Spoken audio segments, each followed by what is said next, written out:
पश्चिम बंगाल चुनाव परिणाम को लेकर विशेष मतदाता सूची पर्यवेक्षक सुब्रत गुप्ता ने कहा कि कड़ी जांच के कारण एजेंटों को थोड़ी देरी हो रही है, लेकिन मतगणना पूरी तरह से शांतिपूर्ण और सुचारू रूप से आगे बढ़ रही है।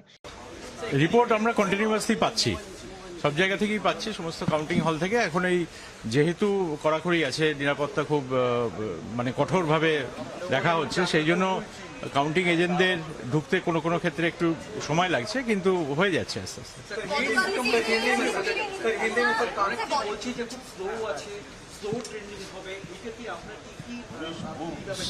না না, স্লো ট্রেন্ডিং হবে এটা এখন থেকে বলা যাবে না। স্লো ট্রেন্ডিং কেন হবে?